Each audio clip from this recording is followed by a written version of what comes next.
오늘은 욥기 15장. 그때에 지극히 세상적이고 돈을 신으로 받드는 대만 사람 엘리바스가 응답하여 이르되, 지혜로운 자가 허풍을 떨며 기근을 가져오는 동풍이 꾀를 불리겠느냐? 지혜로운 그가 이익이 없는 말들을 내뱉겠느냐? 혹은 아무 이득이 없이 변론하겠느냐?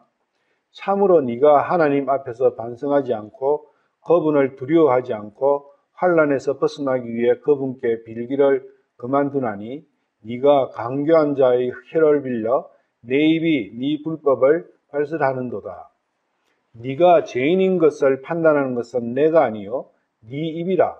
참으로 네 입술이 너를 대적하여 네가 죄인인 것을 증언하느니라. 네가 맨 처음에 하나님의 형상으로 태어난 사람이냐? 동산이 있기 전에 네가 만들어졌느냐? 네가 하나님으로부터 개별적으로 조언을 들었느냐? 그래서 너만 지혜가 있다고 하느냐? 너는 아는데 우리는 알지 못하는 것이 무엇이냐? 너는 깨닫는데 우리에게는 없는 것이 무엇이냐? 우리에게는 백발도 있고 노인도 있으며 네 아버지보다 훨씬 더 연장자도 있느니라. 하나님의 위로가 네게는 보잘것없느냐? 네가 또 다른 비책이라도 가지고 있다는 것이냐?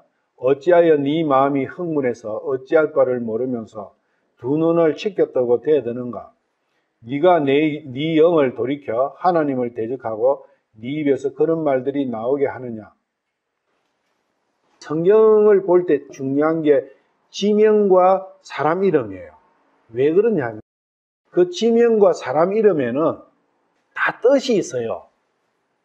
그 뜻을 모르면 그 사람이 하나님께서 어떤 사람은 미워하고 어떤 사람은 사랑하시고 이래 하는 이유를 잘 모를 수 있어요. 예를 들면 엘리우라는 말 뜻이 내가 하나님이다.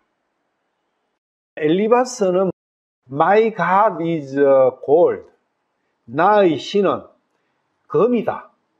엘리바스 이름이 그래요. 그러면 엘리바스는 대충 어떤 사상과 어떤 생각을 가진 사람이라는 걸 알 수 있잖아요. 그 생각 속에서 엘리바스의 말을 봐야 돼요. 그러면 이 여자가 어떤 목적으로 이걸 이야기를 하고 있다. 이 자의 말 뿌리에는 어떤 사상이 내포되어 있다는 걸 알 수가 있어요. 골드는 돈이잖아요. 재물이 나의 신이다. 그럼 대만은 남쪽을 뜻해요. 이 사람은 이제 남쪽이다. 그거의 고향이 대만 사람이니까 남쪽에 사는 사람이 재물을 신으로 모시고 사는 그러한 남쪽 사람이다. 남쪽은 애굽이 있지 않습니까? 애굽이 남쪽이거든요. 가나안의 남쪽이 애굽인데 애굽은 세상을 뜻하고 거기에는 보화가 많죠. 애굽은. 남쪽은 그러한 보화를 세상의 것을 가치 기준으로 삼는 그런 지역이다. 동쪽은 사람 사는, 하나님을 멀리하는 사람 사는 지역이라고 알잖아요. 그래서 성경에서는 그런 의미가 다 내포되어 있는 거예요. 엘리바스는 이런 출생 지역과 그 사람의 이름을 봤을 때 세상의 만몬을 섬기는 종교인이다. 그러니까 어떤 표방하는 것은 하나님을 섬긴다 하지만, 여호와 하나님을 섬긴다 하지만 실제로는 만몬을 섬기는, 세상과 만몬을 섬기는 종교인이다. 그러면 하나님은 만몬, 세상과 만몬을 얻기 위한 수단으로 쓰고 있다는 겁니다. 이 사람은 하나님은 뭘 하셔야 되느냐? 하나님의 의무, 첫째, 물질적인 축복이나 저주를 내리시는 분이다. 이게 자기한테는 하나님께서 축복을 엄청 내리고 있다. 그러니까 모든 가치 기준이 하나님도 따질 때 축복을, 그러니까 어떤 물질적인 이 관점에서 하나님을 보는 거예요.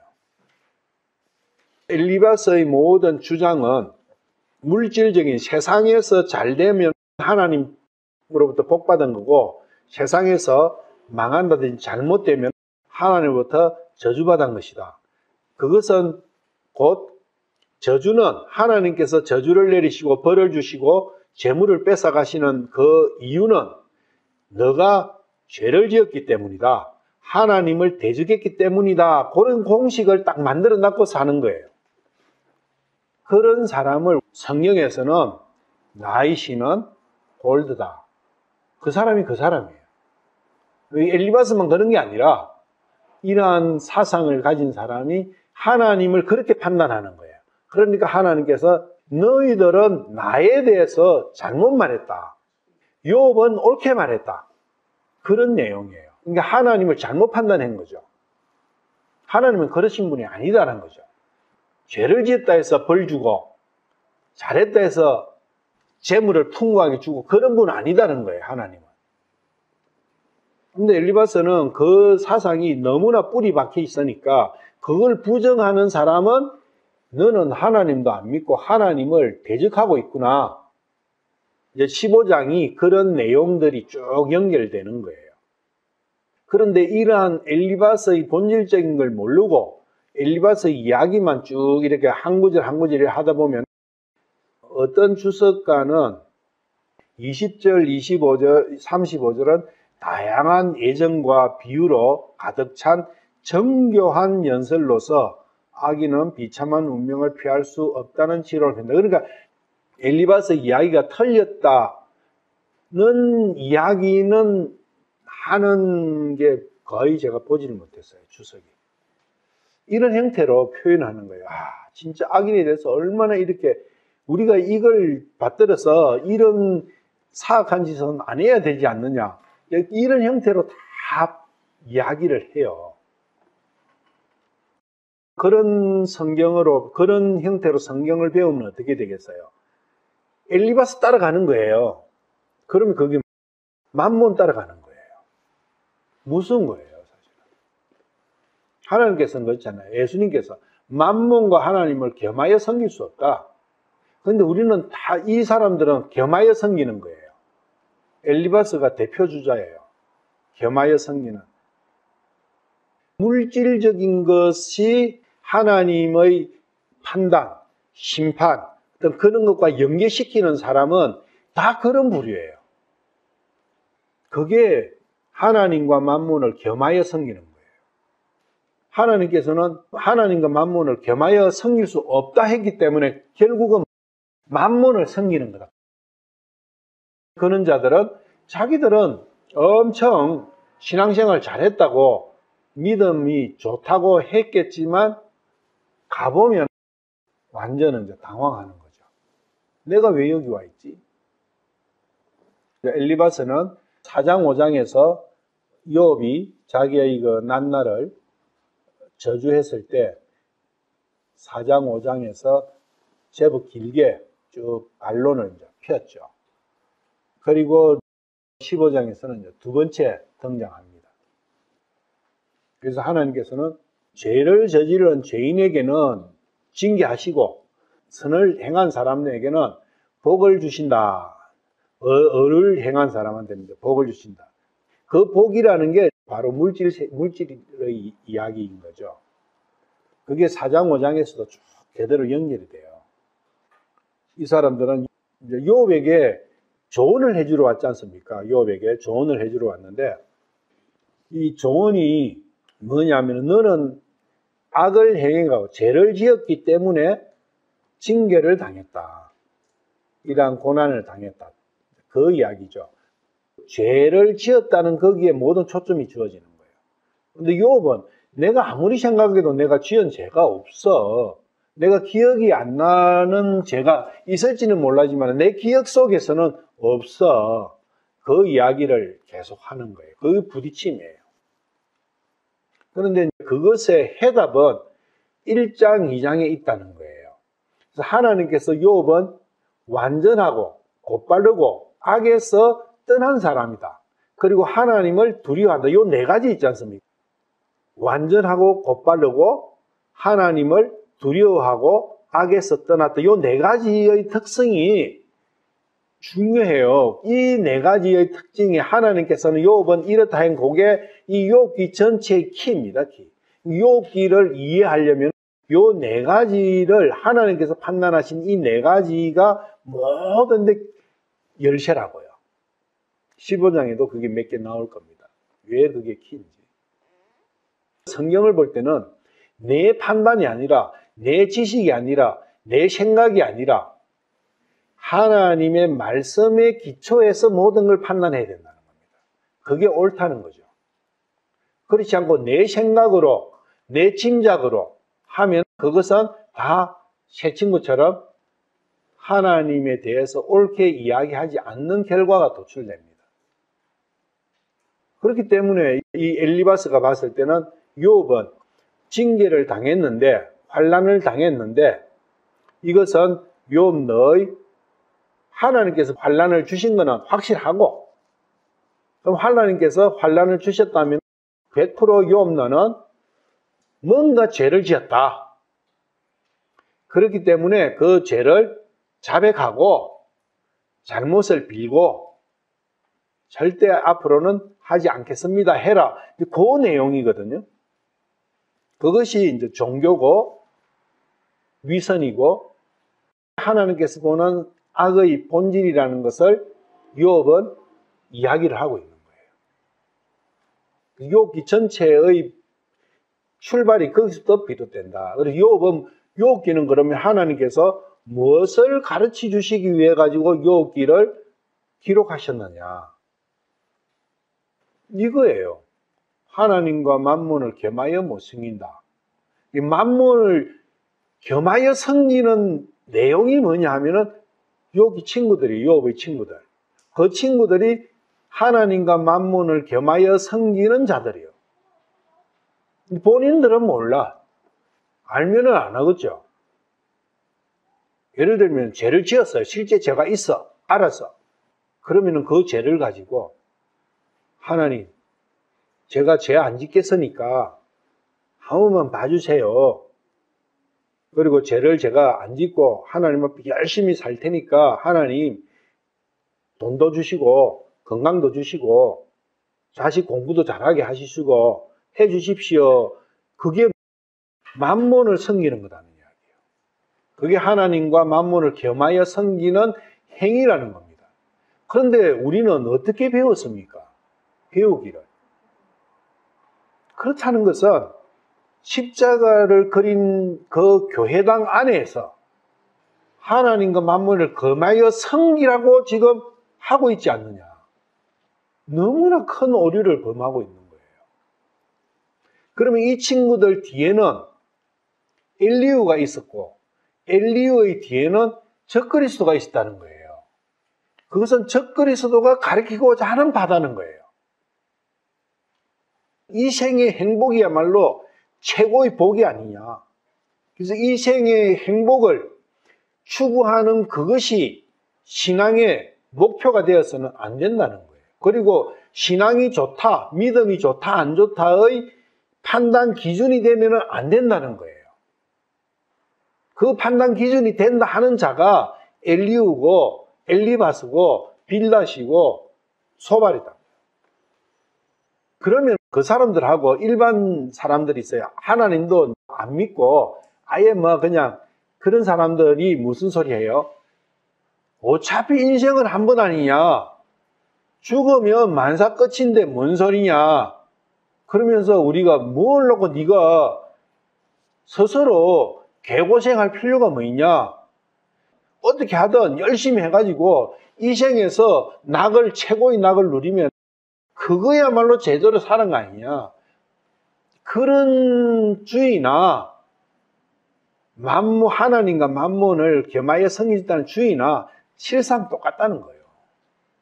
하나님 안 믿으려고 발버둥 치는 사람들 보면서 혀 차면서 껄껄하면서 참 너무 불쌍하다 하면서 하나님과 만몬을 섬기는 지나 그 사람이나 왜 일반이라는 거예요. 이 생의 행복을 가지고 지금 이 세상의 삶의 육신을 가지고 육신의 그릇 속에서 사는 이 삶의 행복을 가지고 욥을 회유하고 있는 거예요. 이 세상의 행복을 쟁취해라. 쟁취할 수 있어. 하나님께서는 그걸 주시려고 딱 지고 계셔. 네가 요러요러 하면 하나님께서 그 지고 계신 이 생의 행복을 다시 주실 거야. 그렇게 회유하고 있는 거예요. 회유하는 사람의 이야기를 감언이 이슬이라고 그러죠. 감자가 무슨 감자죠? 달콤할 감자예요. 그래서 달콤한 말은 말이지만 그 말 뒤에는 이슬이다 그 이야기예요. 택도 아닌 말이다 그 이야기입니다. 근데 우리는 택도 아니다는 그것은 눈이 감겨버리고 달콤한 거기에 그냥 목숨 걸어버리죠. 그래가 걸어가지고 놓은 그 결과가 뭡니까? 선악과 먹는 거잖아요. 그래서 그 사탄의 감언 이슬에 속은 거죠. 감언 이슬할 때는 분명히 달콤한 말이 먼저 나온다고요. 달콤한 거기에 다 쏘가 넘어가요. 그래서 한약에 빠지지 않는 약재가 한 게 있어요. 뭐예요? 감초예요. 감초가 달콤한 초예요. 그걸 단맛을 내는 초라 해서 감초예요. 그래서 약방이 감초라지 않습니까? 감초를 넣으면 다른 쓴맛을 싹 지우고 감초 맛을 내니까 먹기 쉬운 거예요. 우리는 그 감초 맛에 중독돼가지고 그 뒤에 있는 쓴 독을 못 느끼는 거 아니냐. 이런 친구들의 이야기 속에서 이 달콤한 것만 찾으면 안 돼요. 그 뒤에 숨겨져 있는 그 독소, 쓴 독소를 찾아낼 수 있어야 된다고요. 그래야만 이 유혹기가 제대로 보여지는 거죠. 그런데 대부분은 이 감초를 진짜 단 거라고 이야기를 해버려요. 설교를 한다고. 유혹기에서 가장 생각해야 될 것은 친구들은 유혹에게 조언을 하고 있다는 것을 알고 있어야 돼요. 엘리후도 조언을 하고 있다는 거. 그래서 엘리후가 탁 나타나가지고 내가 젊지만은 요업 너를 행복하게 해줄 수 있는 제대로 된 말을 해줄 수 있다. 그 이야기를 하는 거예요. 그게 조언이라 하지 않습니까? 충고. 충고하고 있는 입장으로 봐야 돼요. 요업은 그 충고를 듣고 있는 입장으로 봐야 돼요. 그래서 마지막에 요업에게 나타나시는 분은 하나님께서 좋은 자로서 나타나시는 거예요. 그게 이사야 9장 6절 말씀 아닙니까? 그게 좋은 자. 그래서 하나님께서 조언을 해주세요. 하나님 조언은 완벽한 조언이에요. 완벽한 조언은 조언 받는 사람이 그 조언대로 행했을 때는 완벽한 행복을 얻게 되는 거예요. 자기가 원하는 모든 것을 얻게 되는 거예요. 그것이 완벽한 조언 아닙니까? 이 세상에는 그게 없다는 거예요. 완벽한 조언은. 오직 하나님께만 갖고 계시다. 그게 이사야 9장 6절에 그 말씀에 나오는 좋은 자의 뜻이에요. 완벽한 조언을 주시려면 그 조언을 하시는 분이 어떤 조건이 되어야 되느냐? 그분이 전지전능하셔야 되고, 그래서 거기 보면 강하신 하나님, 전지전능하신 하나님, 그분이 좋은 자다. 그 이야기를 하시는 거예요. 요업은 그분에게서 마지막으로 조언을 받고 요업은 그분의 말씀대로 따라 해가지고 완벽하게 된 거예요. 진짜 완벽하게 된 거예요. 요업이 원하는 모든 것을 얻게 된 거죠. 그게 욥기 전체라고. 그래서 욥은 조언을 듣고 있는 사람이다. 그런데 중간에 어떤 상황이 15장 이후로 넘어가면 어떤 상황이 벌어지느냐 하면은 거꾸로 욥이 내가 네 좋은 자가 돼야 되겠다. 너희들 조언을 들어보니까 진짜 쓰잘데없는 조언인데 어느 정도 쓰잘데없는 조언이냐 하면 너희들이야말로 새한테 배워야 되고 동물한테 배워야 될 그런 쓰잘데없는 조언을 하고 있구나. 그래서 너희들은 내 말을 잘 들어라. 그 이야기로 이게 상황이 바뀌어지니까 그 좋은 자들이 친구들이 생각할 때 어떻게 해서요? 욥이 변한 건 한 개도 없어요. 똑같아요. 환난 당할 때 그 상황이 똑같아. 그런데 욥이 너희들이 내 조언을 들어야 너희들은 진짜 행복해질 수 있는 이야기를 하니까 얼마나 불타고 나겠어요. 이 사람들은 물질적인 행복이 최고의 선인데 완전히 물질로는 거지 중에 상거지가 돼 있고 몸은 완전히 만신창이가 돼 있고 어린애조차도 조롱하고 놀리는 그러한 상황이 돼 있는 욥이 자기들한테 조언을 한다 하니까 얼마나 적반하장이겠어요. 그러니까 욕 나오는 거예요. 그건 뭐냐면 자기를 욥 네가 우리를 멸시를 해도 유분수지 이렇게도 무시를 하느냐. 그렇게 되면 화나는 것 말고는 다른 길이 없어요. 그래서 욕이 튀어나오는 거예요. 분노하는 거죠. 그런 내용을 아시고 15장을 같이. 그래서 2절에 보시면 지혜로운 자가 허풍을 떨며 기근을 가져오는 동풍이 배를 불리겠느냐. 이것은 엘리바스 자기를 이야기하기도 하고 욥을 이야기도 하기도 해요. 그건 엘리바스 자기의 이야기는 자기는 지혜로운 자이기 때문에 자기는 허풍 안 뜬다. 내 말에는 빈틈없다. 허풍은 알맹이가 없는 거잖아요. 알맹이 없는 게 아니다. 내 이야기는 알맹이 없는데 너는 허풍이야. 너의 이야기는 허풍이 알맹이가 없고 내 이야기에는 건더기가 있어. 그 이야기고 두 번째로는 동풍이 배를 불리겠느냐. 내 이야기는 동풍이 아니다. 근데 너는 동풍이야. 동풍이 배를 불리겠느냐. 이것은 동풍은 동쪽에서 불어오는 바람이잖아요. 동쪽에는 사람이 사는 곳이에요. 사람이 사는 곳에서 불어오는 바람은 기근을 준다고요. 그 바람으로는 배를 불릴 수가 없어요. 곡식이 안 자라. 가나안에서 몇 번 기근이 구약에 보면은 굉장한 기근들이 오잖아요. 그때는 동풍이 불어요. 꿈꿔가지고 그런데 보면 바로 7 이삭이 나왔는데 어떻게 보면 그런 거 할 때 동풍이 불어오지 않습니까? 그래서 동풍은 기근을 가져다 주거든요. 그거는 배를 못 불려요. 배가 쫄쫄 굽는 거지. 지리적으로도 그래요. 이 사람들 이야기하는 걸 볼 때 이 사람들이 서로 이야기하는 그 장소가 가나안이라는 걸 알 수가 있어요. 왜 그러느냐 하면 가나안의 동쪽에는 실제 지도상에서 아라비아 사막과 거기 이라크, 이란, 쿠웨이트 뭐 이런 거 전부 다 사막이에요. 그래서 사막에서 불어오는 바람은 매우 건조한 바람이에요.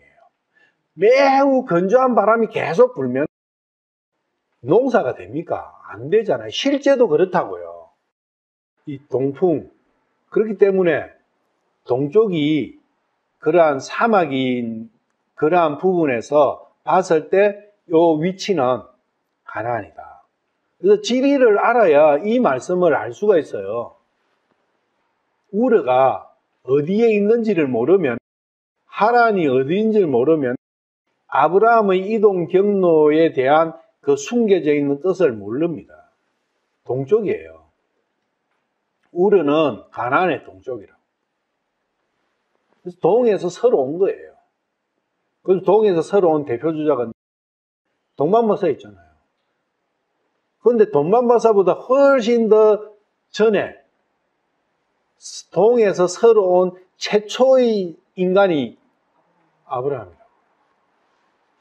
아브라함 이전에는 전부 다 서에서 동으로 간 거예요. 근데 아브라함만이 동쪽에서 서쪽으로 다시 온 거예요. 그 이후에 자꾸 생기는 거예요. 동쪽에서 서쪽으로 오는 사람들이 자꾸 생겨. 그 사람들이 아브라함의 후예들이에요. 그래서 동쪽, 동풍, 그런 이야기가 있어요.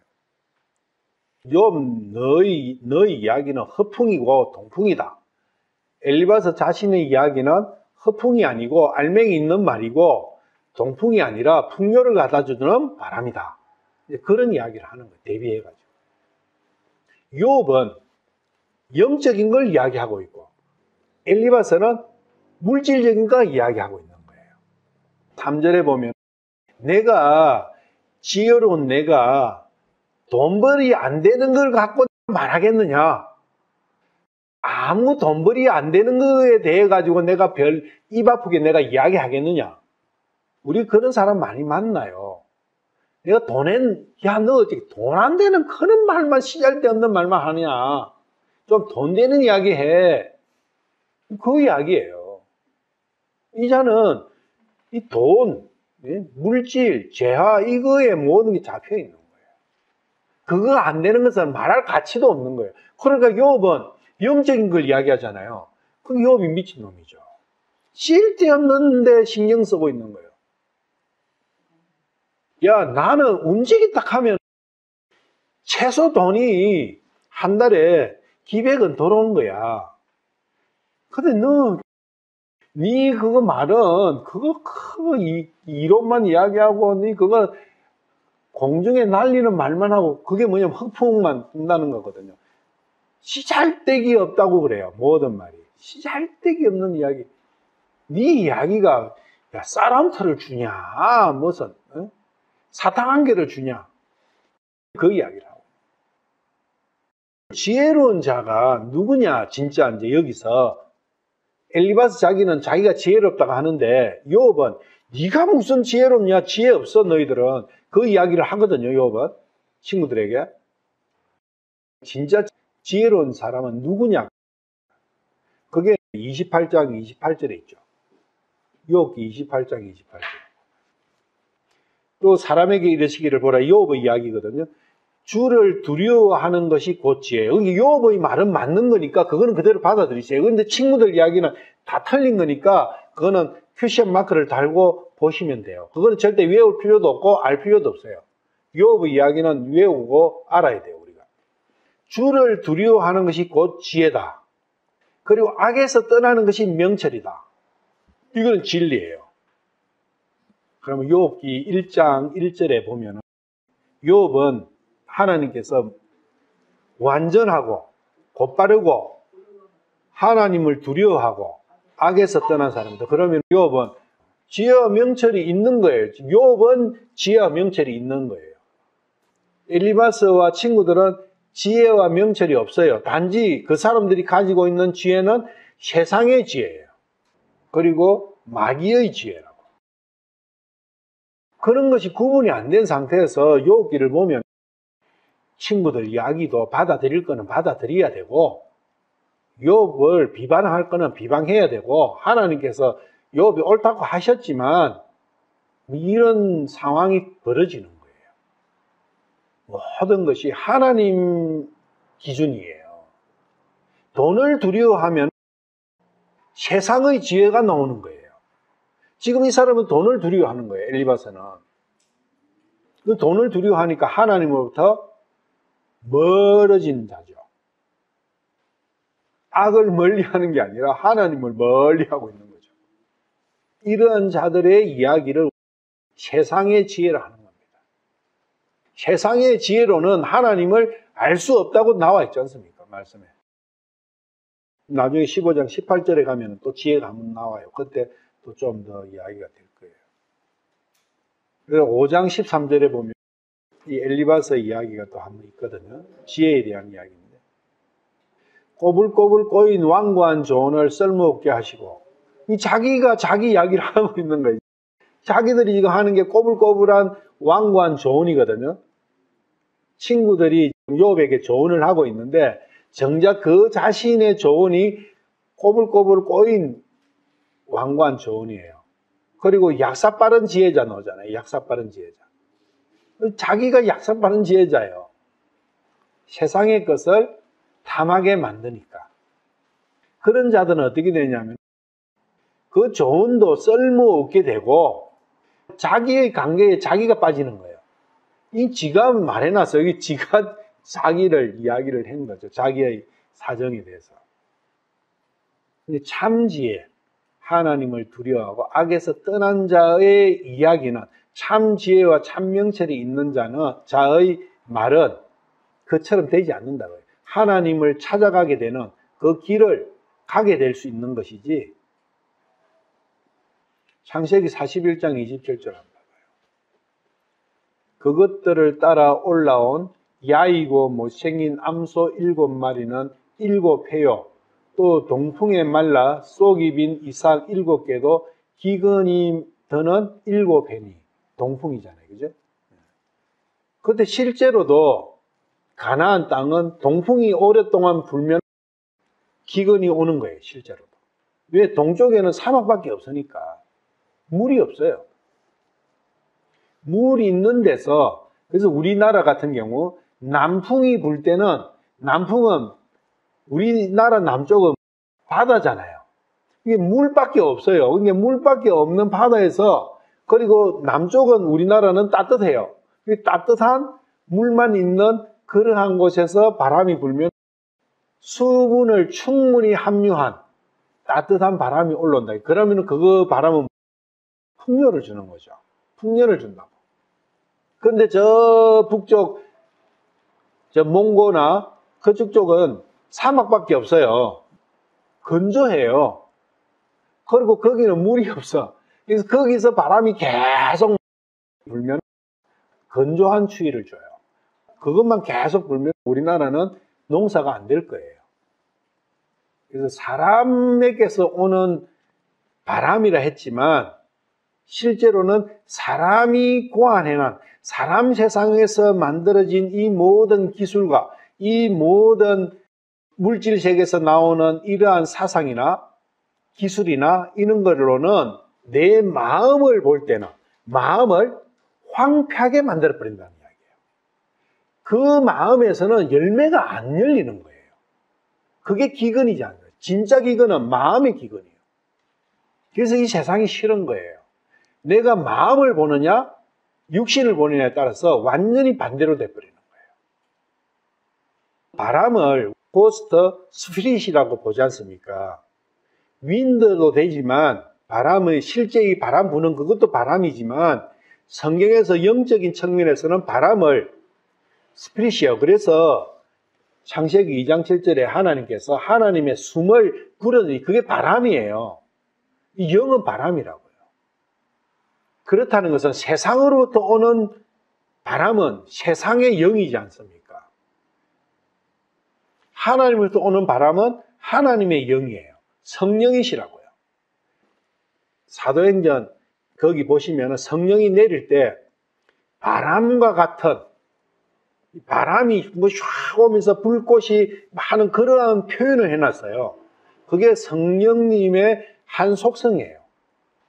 그런데 그게 실제로 있는 것처럼 성령을 받아라 하면서 뭐 이상한 짓거리를 하고 뭐 이래야 하잖아요. 미친 짓거리죠. 고린도서 2장 12절 이제 우리가 세상의 영을 받지 아니하고 하나님으로부터 난 영을 받았으니 이것은 우리가 하나님께서 우리에게 값없이 주신 것들을 알게 하려 함이라. 그러니까 하나님의 영은 창세기 2장 7절 하나님의 숨 같은 거예요. 성령을 받으셨잖아요. 성령을 받아야 하나님을 알 수가 있고 하나님의 일에 대한 것을 깨달을 수가 있다는 거죠.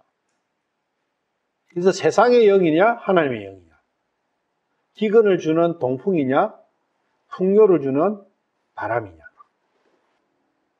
그래서 지금 이런 형태로 자기의 이야기를 정당화시키는 거예요.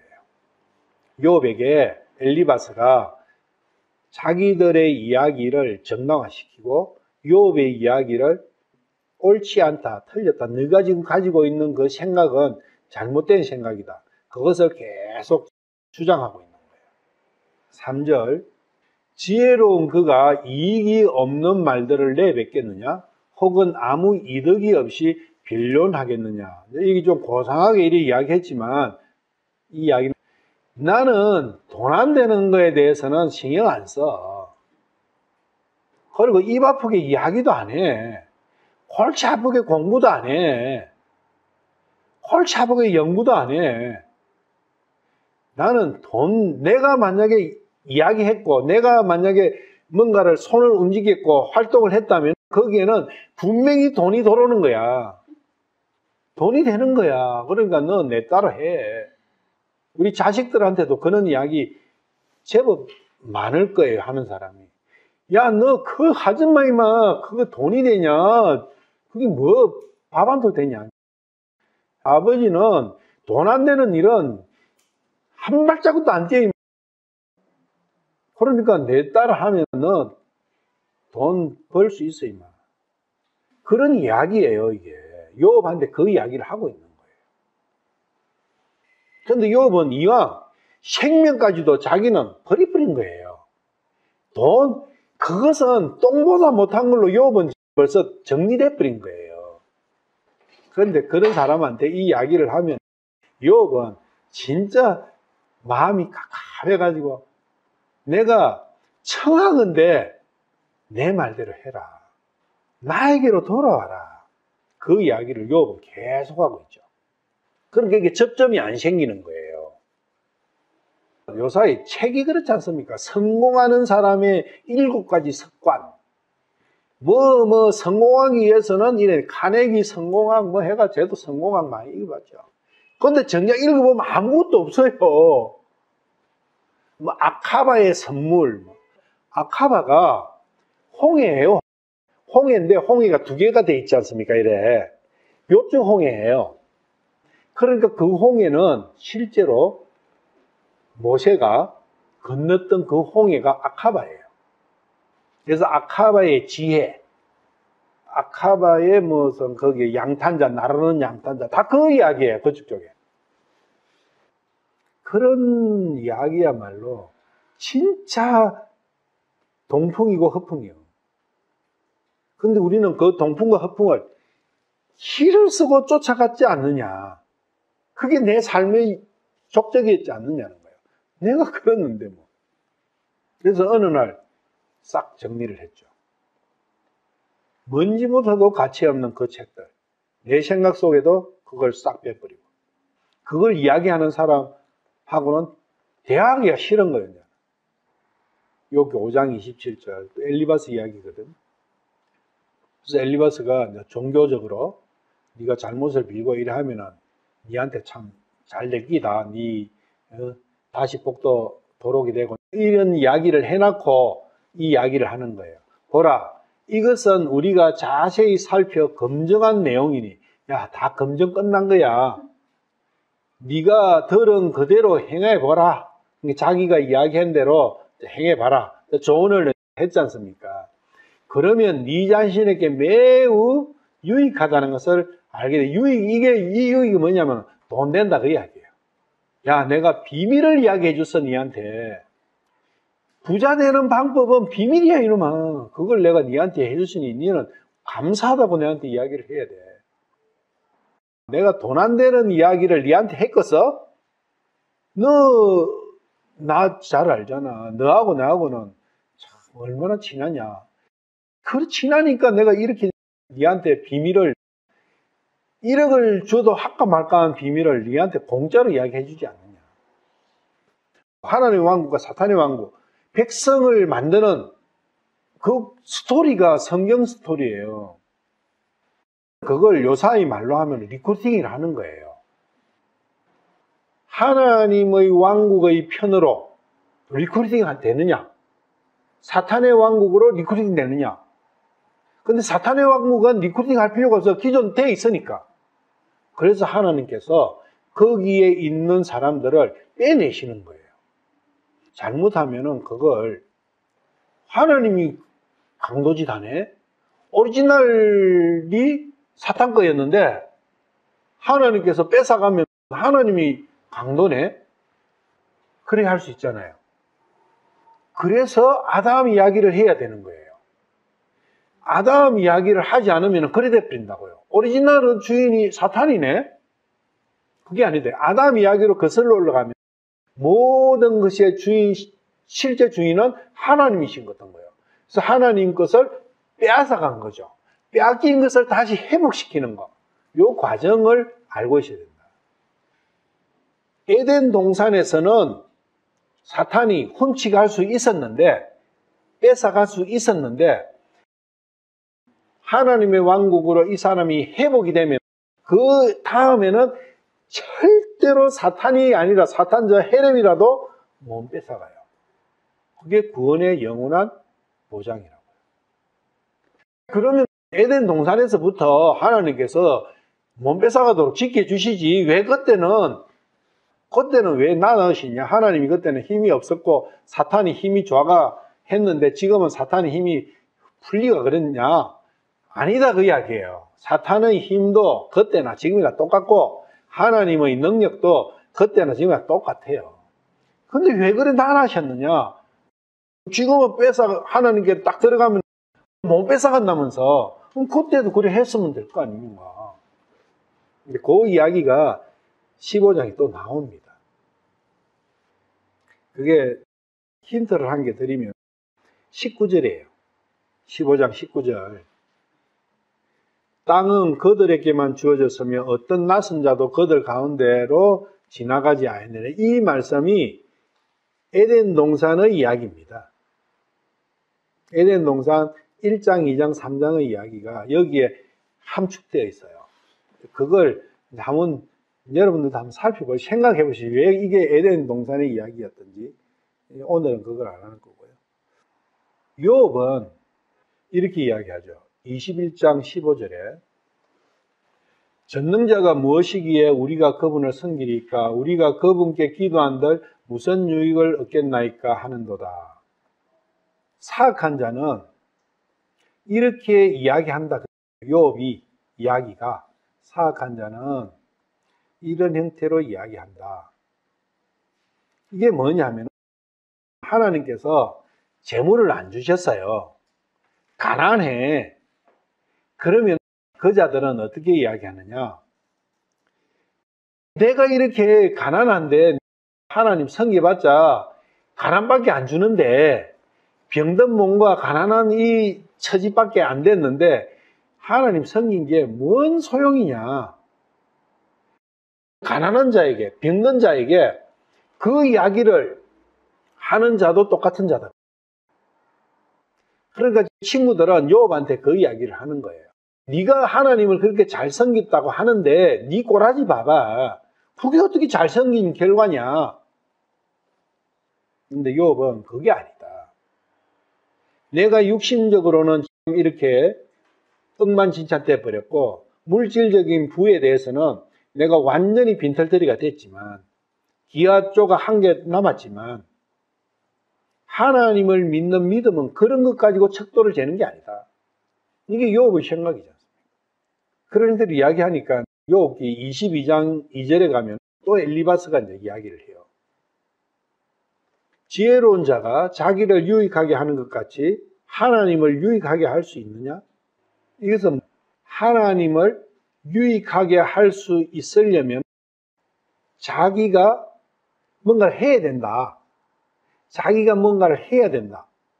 하나님께 뭔가를 바칠 수 있다. 사람은 그런 것을 주장하는 거예요.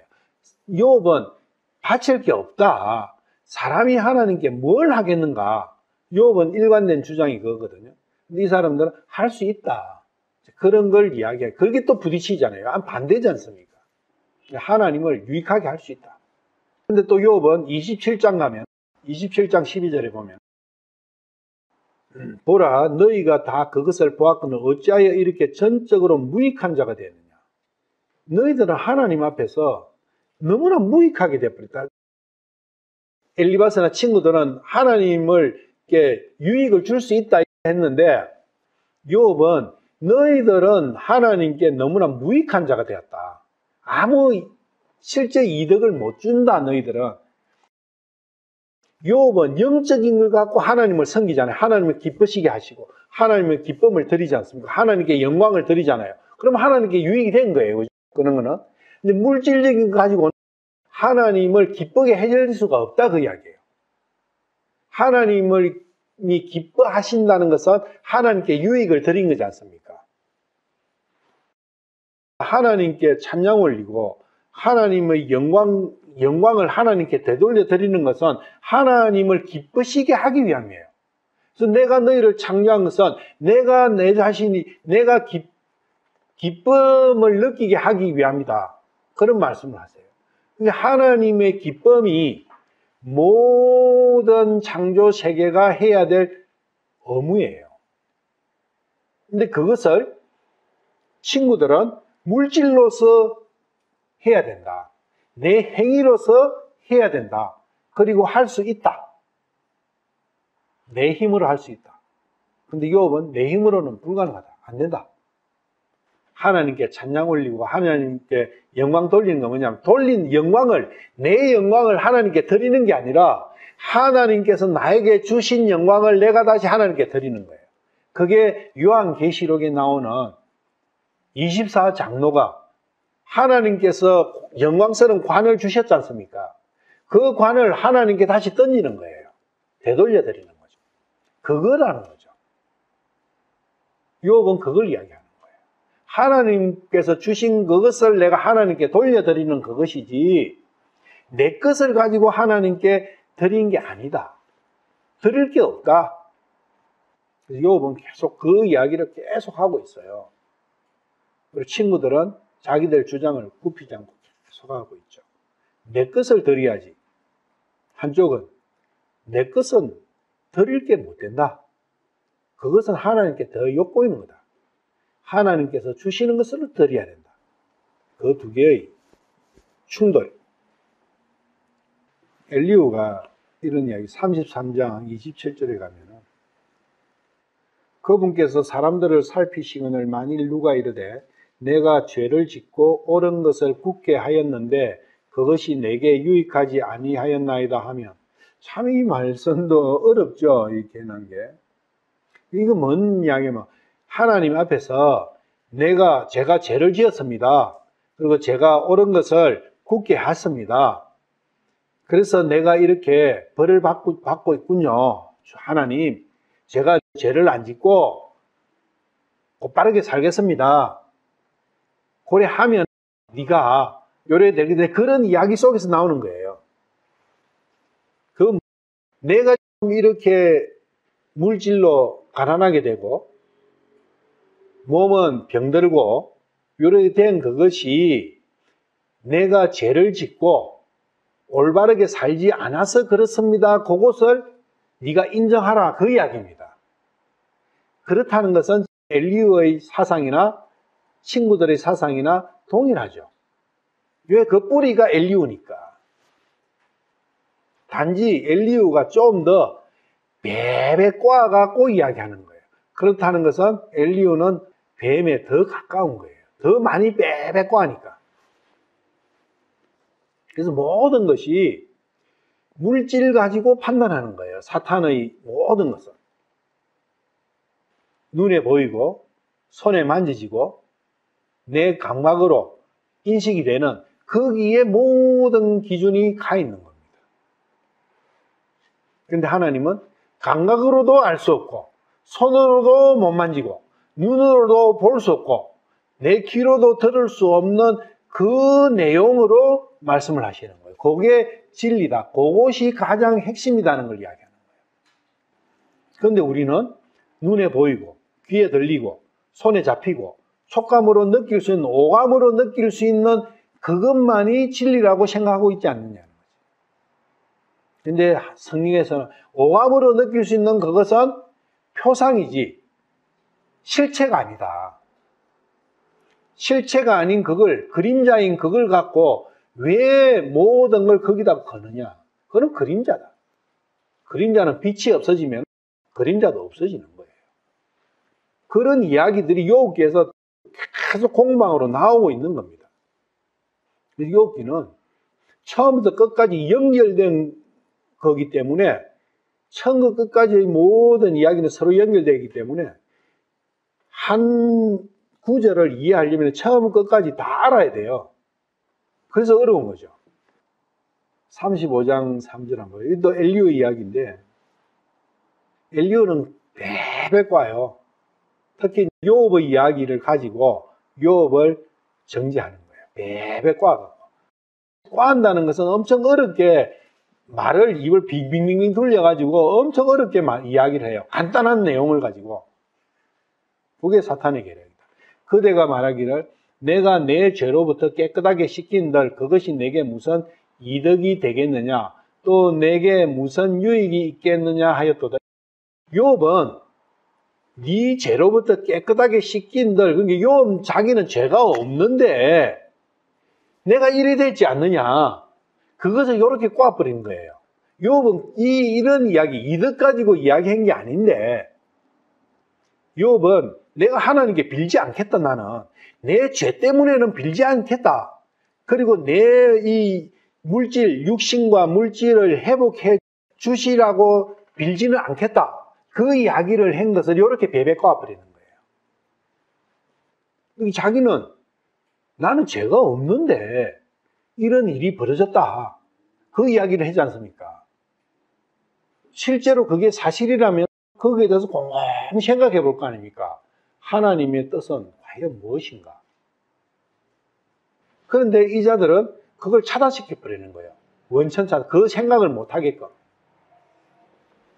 그 생각이 틀렸다. 그래서 네 죄로부터 깨끗하게 씻긴들 내가 무슨 일이 되겠느냐? 그 이야기를 네가 했는데 그렇지 않다. 네가 죄를 깨끗하게 씻으면 하나님께서 네한테 유익을, 물질적인 축복과 건강을 다시 회복시켜 주신다. 그 이야기를 이렇게 꽉 하는 거예요. 엘리후가. 38장부터 쭉 가면 하나님께서 이 엘리후를 향해서 엘리후가 한 이야기에 대해 가지고 쳐버리시는 거예요. 욥을 향해서 하시는 말씀이 아니에요. 그런데 문제는 왜 욥에게 응답하셨느냐? 욥에게 응답하여 이르시되, 엘리후의 말에 응답하여 이거 안 나와요. 그 말씀은 뭐예요? 욥 안에의 전쟁이다. 욥 마음속에서 선과 악의 두 개의 대립되는 생각들이 싸웠다는 그 이야기입니다.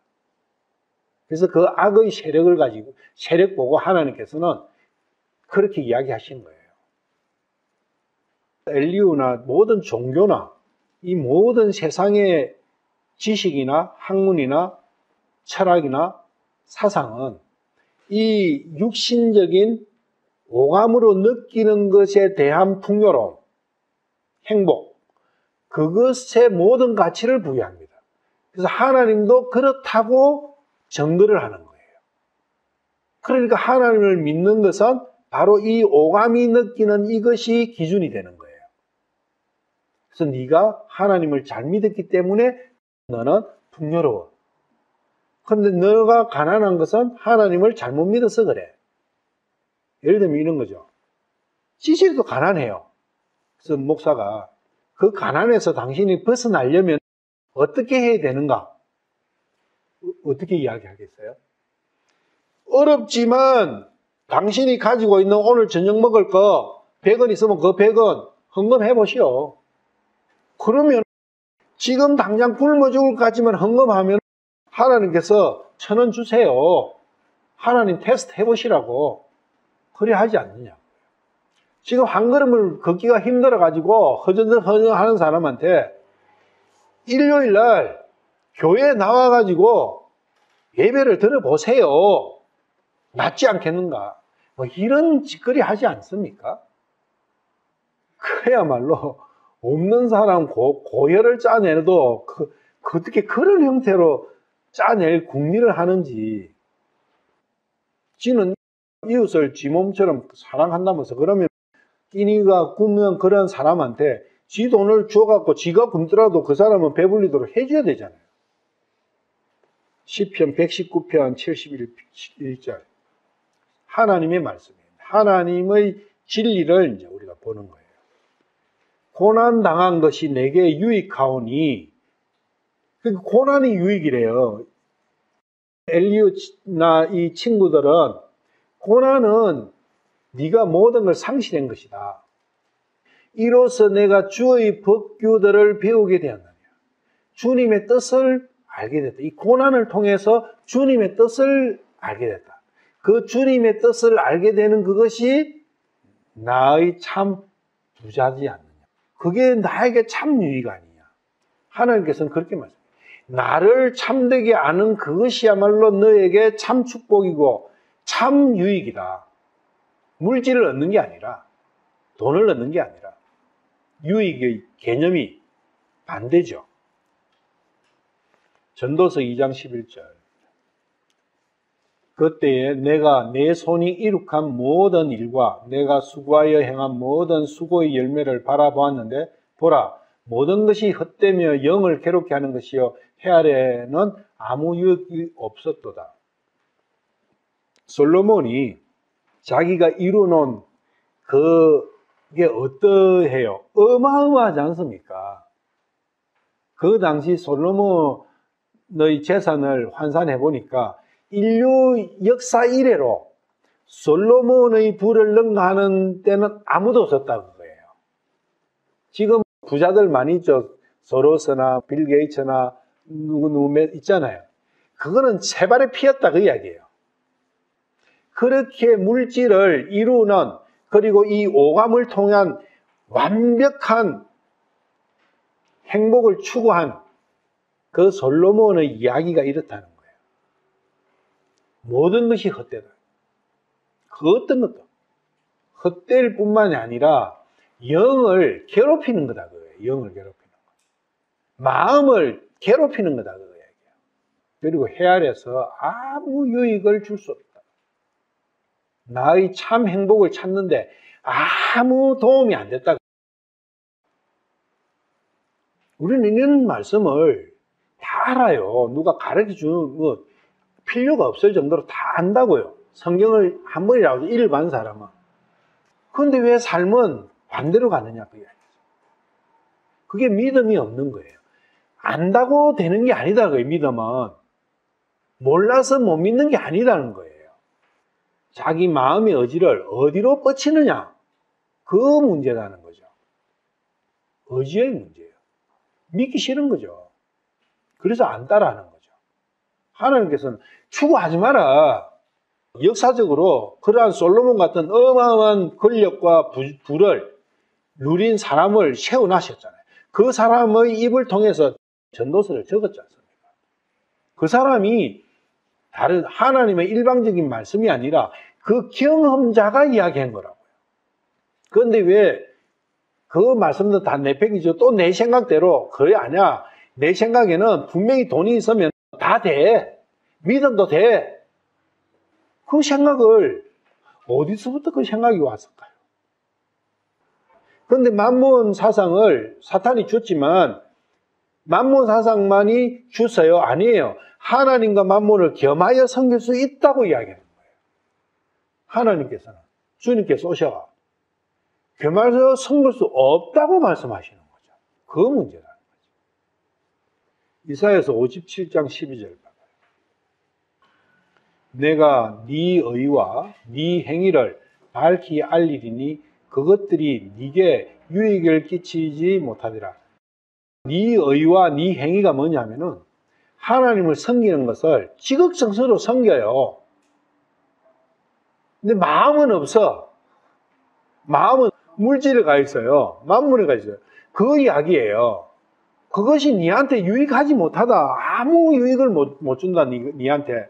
그것은 네 행복도 책임이 안 되지고 네 생각하는 이거 있으면 모든 걸 내가 하나님 더 청소할 수 있고 더 믿을 수 있는데 그런 것도 안 된다. 아무것도 안 되고 모든 게 무익하다. 모든 게 동풍이다. 모든 게 허풍이다. 그 이야기를 하죠. 이사야 48장 17절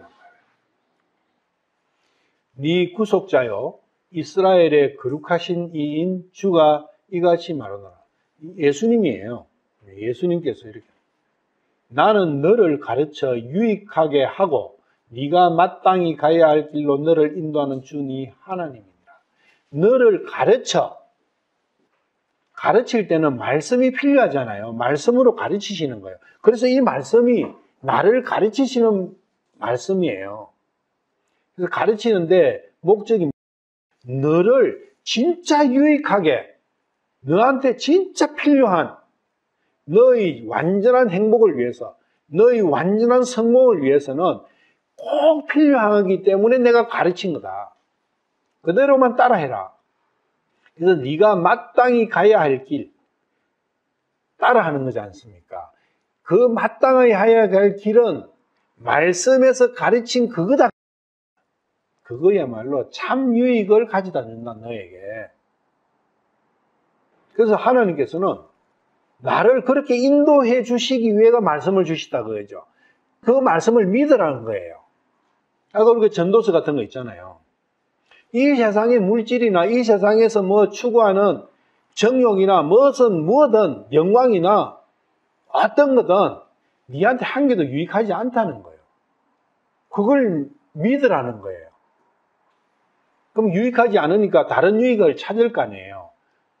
그게 말씀 안에 있다, 그지? 그 말씀하는 길로 나를 데리고 가시려고, 진짜 참 행복을 주시려고 데려가시려고 그걸 가르치시는데 왜 안 믿느냐?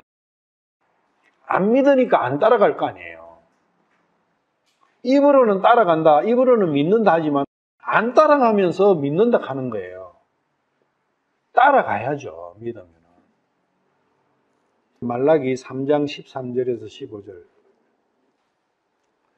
주가 말하노라, 너희가 완악한 말들로 나를 대적하고도 이러기를, 우리가 무슨 말을 그렇게 많이 하여 주를 대적하였나이까 하는다. 이건 우리가 주를 대적하는 말을, 주님을 대적하는 말을 뭘 했습니까? 잘 섬기려고 하는 말을 했지. 그런 이야기예요. 14절, 너희가 이러기를 하나님을 섬기는 것이 헛되니 우리가 만군의 주 앞에서 그분의 규례를 지킨 것과 애통하는 마음으로 그런 것이 무슨 유익이 되리요? 지금 말라기의 상태는 나라도 없어져 버리고 포로로 다 잡혀가 버리고 백성들은 뿔뿔이 흩어지고 이방인들이 판을 치고 그 상태지 않습니까? 말라기가 나올 때의 상태는 BC 400년 정도의 경이니까 유대가 망한 게 BC 596년에 망했고 북쪽 이스라엘이 망한 게 약 721년에 BC 721년에 망했거든요. 그러니까 지금 나라도 없어져 버리고 형체도 없어져 버리고 백성들도 다 잡혀가 버리고 땅은 황폐해지고 이방인들이 돌아와가 주인 행세하고 그러한 때에 지금 말라기가 적힌 거예요. 그러니까 그 백성들이 어떤 이야기를 하겠습니까? 우리 조상 이래로 그렇게 하나님을 섬기고 하나님을 따르고 하나님을 추구하고 하나님의 명령을 지킨 그 일들이 무슨 필요가 합니까? 이렇게 될 밖에는 그런 이야기죠. 지금 우리는 교만한 자를 행복하다 하고 참으로 악을 행하는 자들은 세워지며 참으로 하나님을 시험하는 자들은 심지어 구출을 받았다 하였느니라. 그러니까 가만히 보니까 에돔이나 모압이나 암몬이나 아수르나 바벨론이나 가나안을 막 핍박해 있는 사람들이나 하나님이 어디 있어? 내가 하나님이 하는 그러한 자들은 엄청 잘 되는 것 같고 하나님을 섬기고 믿고 따랐던 자기 백성들은 이스라엘은 형체도 없어져 버리고 그런 이야기죠. 그 시점 사람들은 그렇게 이야기할 수도 있지만 실제는 어떻느냐?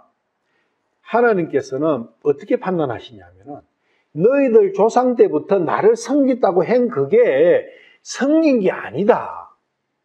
너의 유익을 위해서 나에게 섬기는 척 했지 그게 섬기는 게 아니었다. 마음은 내게서 멀었다. 하나님께서 그걸 말씀하셔요. 구약을 보면 물질을 하나님을 잘 섬기면 물질을 주시고 육신적인 행복을 주시고 건강을 주시고 하나님께서 죄를 지으면 북쪽이나 남쪽 동풍이나 이런 걸 갖고 가나안을 유대인들을 못 살게 하셨고 그렇게 하시지 않느냐? 그거는 율법 아래서 그렇다는 거예요. 율법 아래서. 마음을 너무 모르니까. 그리고 구약의 핵심은 보이지 않는 마음 부분에서는 신약과 똑같이 하나님께서 계속 말씀을 하셨어요. 그걸 너무 모르니까 보이는 것 갖고 보여주신 거죠. 보이는 그것조차도 너희들은 형식만 했지 알맹이 없었지 않느냐. 그걸 너희들이 알아라. 하나님께서는 마음을 중요시 여기신다. 그 이야기들을 말라기나 건지 쭉 하신 거예요. 근데 우리 특히 말라기를 가지고 이 세상의 돈이나 세상의 물질을 가지고 그걸 하나님께 드리봐라. 하나님 얼마나 기뻐하시는지 그렇게 오인해버리는 거죠. 그렇다면 욥의 새 친구나 엘리후 이야기가 맞죠. 반대로 가 있다는 거예요. 근데 그런 부분을 이 욥기를 통하지 않으면 참 어렵다는 거예요. 예수님께서 오셔가지고 그 욥기의 이러한 욥기뿐만 아니라 구약의 모든 하나님의 참 뜻을 말씀을 하셨는데 그 말씀의 깊이 뿌리를 못 찾아가는 이유가 너무 물질이나 보이는 거 여기에 인이 박혀 있으니까 예수님의 그 말씀과 행하신 그 일들조차도 육신으로 갖다 붙여버리는 거예요. 욥기도 욥의 친구나 욥의 친구도 원래 욥도 간간히 보니까 원래 다 옳은 거예요. 오감을 가지고 하나님을 섬기는 이것을 틀렸다고 할 수 있는 생각을 완전히 지워버리는 거예요. 성경 안에서도. 4절, 욥기 15장 4절. 참으로 네가 하나님 앞에서 반성하지 않고 그분을 두려워하지 않고 환난에서 벗어나기 위해 그분께 빌기를 그만두라. 지금 거꾸로 이야기하고 있죠. 악에서 떠났고 하나님을 두려워하고 있지 않습니까? 욥은. 근데 엘리바스는 두려워하지 않는다고 이야기하는 거예요. 그러면 욥과 엘리바스는 하나님의 판단에 대해서는 몰라요. 그런데 엘리바스는 욥이 하나님을 두려워하지 않는다고 이야기하는 그것은 하나님을 두려워하는 자에게 나타나는 현상을 모르고 있다는 거예요. 하나님을 두려워하면 분명히 네가 물질적으로 풍부해야 되고 건강해야 되는데 이런 생각을 하는 거죠. 욥도 자기가 분명히 하나님을 두려워하고 있는데도 이런 반박을 막 하니까 처음에는 조금 흔들려요. 진짜 내가 하나님을 안 두려워하는가? 하나님을 두려워하면 요렇게 된다는 게 성경에 다 밝혀져 있어요. 하나님을 두려워하는 자의 행동. 그게 특히 처음에 다윗이에요. 다윗은 줄곧 그 생애가 하나님을 두려워하는 가운데 살았어요. 그럼 다윗의 인생을 보면 하나님을 두려워하면서 경외하면서 사는 것이 어떤 모습이라는 걸 우리가 알 수 있는 거죠. 아브라함도 마찬가지예요. 야곱, 이삭 마찬가지예요. 하나님을 두려워하면서 살았어요. 그래서 하나님 앞에 반성하지 않는다. 반성이 뭡니까? 그게 뭡니까? 빌지 않는다 그 이야기예요. 학교 다닐 때 만약에 선생님이 학생들한테 그러잖아요. 사고 치는 학생한테 이제 꾸지람을 해요. 꾸지람 했는데 다음에 똑같은 짓을 해. 그럼 이 새끼 이거 반성도 안 하고 말이지. 이렇게 하지 않습니까? 그 이야기예요. 몇 분 이야기했잖아요. 엘리바스도 이야기했고 빌닷이 이야기했고 소발이 네 분째거든요. 근데 네 번째인데도 욥이 12장, 13장, 14장에서 똑같은 이야기를 하니까 반성 안 한다 하는 거예요. 그 반성한다는 거니까 자기들 이야기를 듣고 그걸 좀 따라주는 그 이야기를 이야기하지 않습니까? 근데 욥은 굽히지 않는 거죠. 이 환난에서 벗어나려면 그분께 빌어야 되는데 잘못해서 비는 것은 뭐냐면 싹싹싹 비는 것은 잘못했습니다. 첫째 말의 그 말이 나오지 않습니까? 잘못했습니다. 다시는 그렇게 안 살겠습니다. 그러니까 복을 다시 주십시오. 요 3단계가 있어요. 그 비는 것에는 그 3단계가 항상 들어간다고요. 욥은 그런데 잘못했습니다. 이게 잘못한 게 없어요. 그렇게 잘못했습니다. 할 게 없지 않습니까? 그리고 욥은 육신적인 이 행복과 물질과 이런 부분에 대한 개념이 없어요. 그러니까 그거 달라고 할 생각도 없는 거예요. 그래서 안 비는 거예요. 비는 건 있어요. 빌어요. 뭘 빌어요? 하나님과 함께 살 수 있는, 하나님과 함께 할 수 있는, 저를 하나님께로 데려다 주실 중보자, 그리고 이 어려운 이 마음을 위로해 줄 수 있는 참 위로자, 그걸 주십시오 하고 비는 거예요. 저는 불쌍합니다 해요. 어떤 측면에서 하나님을 못 뵙는 그 처지가 불쌍합니다. 그래서 하나님을 뵙게 해 주십시오. 그렇게 빌고 있어요. 여러 가지 말씀들을 통해서 고난은 하나님의 뜻을 알 수 있게 해 주시기 위함이라는 거예요. 하나님께서 허락하신 이유는. 고난이 없이는 생각을 안 해요, 사람들이. 우리 사람들 그렇잖아요. 나 자신도 그렇거든요. 생각 안 합니다. 죄의 유무, 뭐 이런 부분이 중요한 게 아니라는 거예요, 본질은. 본질은 하나님께서는 내가 너희 아버지지 않느냐? 내가 너희 창조주지 않느냐? 왜 나를 찾지 않느냐? 나를 구해라. 나를 찾으려고 외쳐라. 본질은 그거다. 그런데 그것이 이 세상에 찐박해가지고 이 세상에서 행복하다는 걸 느끼니까 찾을 필요가 없죠. 이 세상이 힘들고 이 세상에서 고난이고 이 세상에 있는 그 자체가 불행이고 고난이고 죽음이고 한 사람은 찾겠죠. 그리고 종교인들은 실제 불법을 논하지 않습니다. 모르니까 열매만 갖다 따지는 거예요. 열매만 따면은 죄 없고 그 열매만 따면 하나님께서 죄가 없으니까 복을 주신다. 그 논리예요. 그런데 욥은 열매를 다 땄는데도 내 안에서는 하나님을 뵐 수 있는 자신이 없어. 하나님의 은혜가 아니면 내 안에 있는 걸 봤을 때는 안 돼. 하나님께서 은혜로, 긍휼로 나를 잡아주셔야 돼.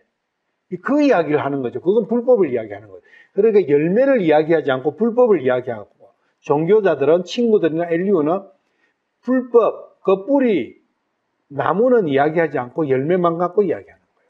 딱 상반되는 거죠. 그러니까 보는 관점이 다르니까 합치가 안 되는 거예요. 서로 생각이 일치가 안 되는 거예요. 지금도 마찬가지예요.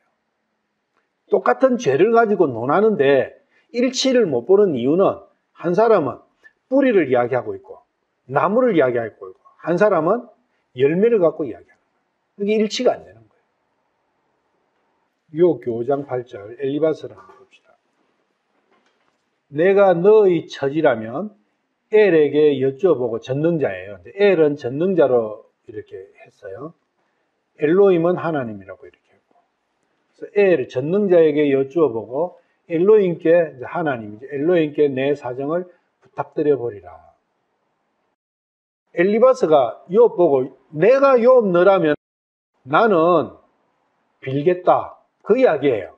하나님께 사정을 부탁드린다는 그게 비는 거잖아요. 제가 이래 했고 이래서 잘못했고 이렇게 했지만 참 제가 부족했습니다. 제가 못났습니다. 제가 몰라서 그랬어요. 그렇지만 지금 알은 이상은 제가 앞으로 절대 죄 안 짓고 그런 엉터리 짓 안 하고 잘 살겠습니다.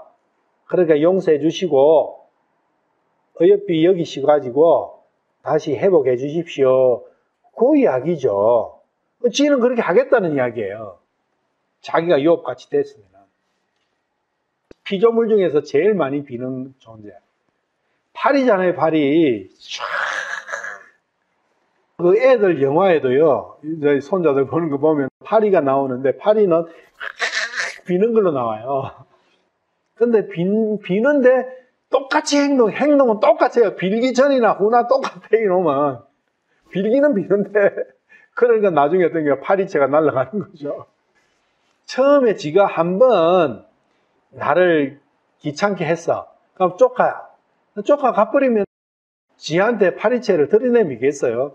그런데 조금 있으면 또 와. 근데 또 빌어. 근데 쫓아내면 또 와서 또 빌어. 에이, 이놈 탁, 그냥. 그래서 욥기 6장 10절. 이건 욥 이야기예요. 욥은 이렇게 이야기하는 거죠. 엘리바스는 그렇게 이야기했는데 욥은 이렇게 이야기합니다.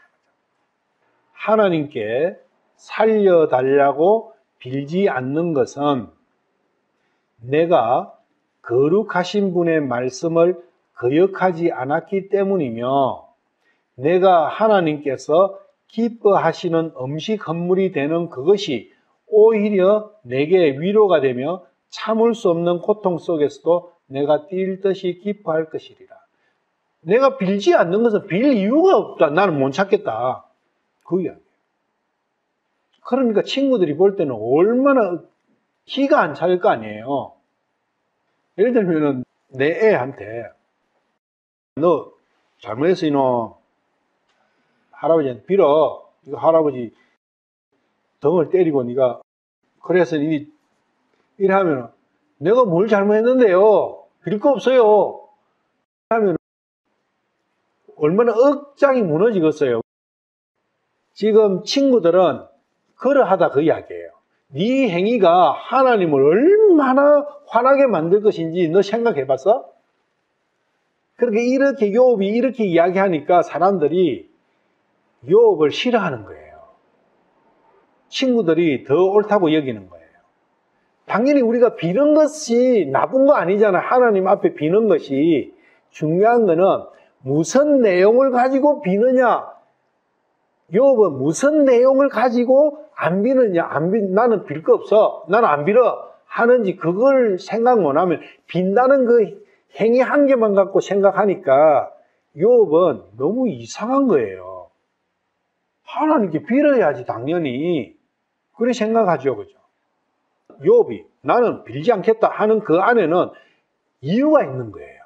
그 이유가 믿음이에요. 믿음이 있기 때문에 안 믿는 거예요. 믿음이 있는 자는 육신의 환경이나 육신의 조건 때문에 빌지 않습니다.